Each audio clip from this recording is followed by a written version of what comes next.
Je voudrais qu'on parte en direct à La Ciotat, puisque nous attend là-bas Yantel Criado, qui est d'Azur TV, journaliste. Bonjour Yantel, merci d'être avec nous. Je voulais qu'on soit à La Ciotat aujourd'hui, parce qu'on a beaucoup parlé des grandes villes, on a beaucoup parlé de Marseille. La Ciotat, c'est à 30 km à peu près de Marseille. Et je voulais savoir quelle était l'ambiance là-bas à La Ciotat. Est-ce que c'est la même colère qu'à Marseille ?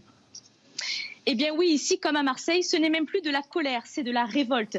Les restaurateurs et les bars sont révoltés et désespérés parce que tout avait été mis en place, nous disent les gérants des établissements ciotadins.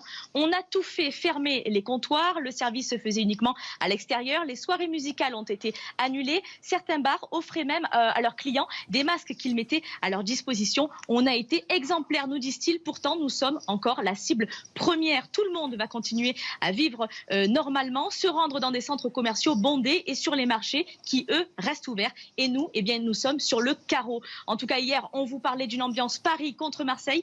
Eh bien, dans les petites villes ici, comme La Ciotat, on a effectivement l'impression de se retrouver au milieu d'une guerre entre les deux villes et d'en payer le prix fort. Comment s'est passé l'été à La Ciotat? Parce que moi, j'entends beaucoup dire ici à Paris, sur la côte, personne n'a rien respecté, ils ont fait des fêtes sans les masques, etc. Et aujourd'hui, ils disent, certains Parisiens, la Côte d'Azur, finalement, est en train d'en payer le prix.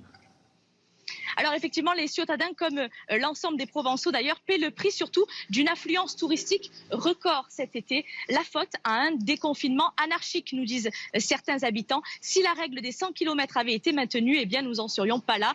Les zones rouges n'auraient pas contaminé les régions qui, elles, se portaient bien. Quant au respect des gestes barrières, les touristes n'ont pas fait mieux que les ciotadins. Ils ont profité cet été des plages qui étaient noires de monde. Et là, eh bien, le mètre de distance était bien loin derrière. Le port du masque, en revanche, a tout de même été dans la grande majorité des cas respecté dans les endroits clos et sur les marchés, puisque jusqu'à présent, il n'était pas obligatoire ici de partout dans la ville.